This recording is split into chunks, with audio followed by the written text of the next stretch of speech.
Eli. Ani.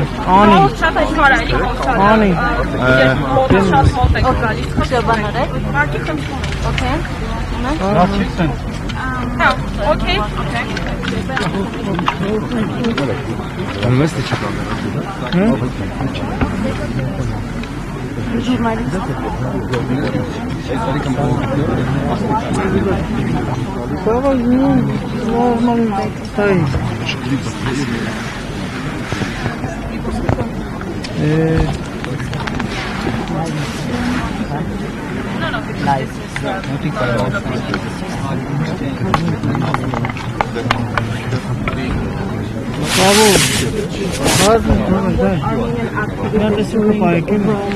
All over the world to raise their voices, to tell the international community that Azerbaijan is committing crimes.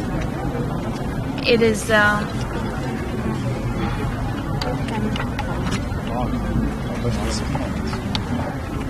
You can answer. this woman. You can without, we have mics. Okay. It is not in any way up to them and their responsibility to raise awareness about this. Now it's up to each and every one of us to raise awareness and to demand justice. Not the least people who have a platform, not the least people who are, for example, climate justice activists, human rights activists all over the world, but who are now silent on this during COP. So it is not in any way up to only Armenian activists to raise awareness about it. How can Gen Z impact on the global issues right now? How can we demand climate justice? How can we? Gen Z. Yeah, I mean, in every possible way. I think we just. I mean, the power of Gen Z has been proven time and time again that once we go together, once we start to organize, there are very, very few limits to what can be achieved. For example, with the student movements, uprisings, and for example the school strike movement and similar uprisings, because I mean we also have to explain to the older generations that we are not going to let them get away with their bullshit anymore and let them get away with locking us further into this extremely destructive system, and just say that we are not going to accept that. Thank you so much. How to raise awareness in countries where climate change or environment isn't the number one priority, where people are on the verge of a new war, for example, every day. How to raise awareness in countries where this is not the number one issue? I mean, it's obvious, and I think people who are living under repression every day understand that better than anyone, of course, that we cannot be talking about climate justice, we cannot be talking about the environment if people do not have even their basic human rights. So that's why human rights and the climate crisis and environmental issues has to go hand in hand. We need to simultaneously, as we are demanding human rights and demanding freedom and justice, we also need to raise awareness about the climate emergency and to explain how these issues are interconnected. Do you think that animal exploitation is also part of the environmental problems? It's usually being excluded from the environment. No, of course it is. Of course it is. In any form. Yeah, of course.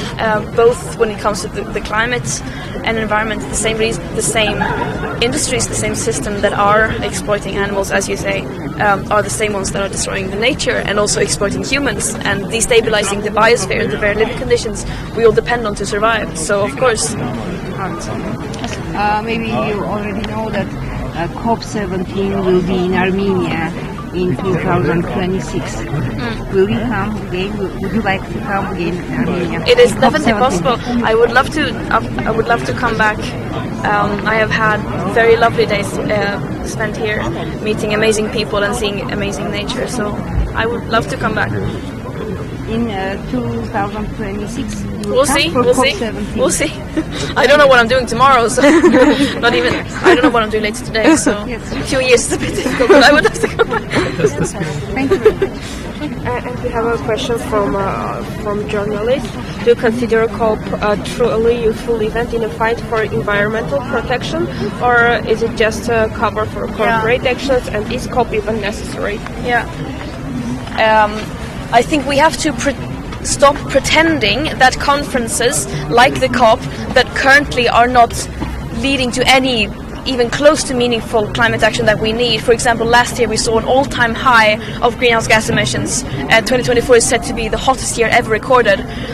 These COP processes are failing us. It's very, very clear to anyone who is paying any attention. And we need to stop pretending that these conferences that are being held, again, in countries with no respect for basic human rights, that these countries who get to set the agenda, that their interests are people and planet's well-being. Of course, that's bullshit, and we have to call that out, while also having these conferences as greenwash platforms for politicians to pretend that they are taking action. Of course, it's also greenwashing the human rights abuses that these countries are committing. So it's both greenwashing and greenwashing the climate action and greenwashing their ethnic cleansing. Thank you. Վախենում եք ես քանես նա հետո դեպարան մնջատան էսունա Okay. Հիմա գնում ենք ՄԱԿ-ի նախագահ հայաստանյան գրասենյակի ղեկավարի հետ հանդիպելու։ Այո։ Hi, Sam. Is դուք գալու Հետո վերջում ինչ որ բան կասենք։ Էր անջատի Sorry.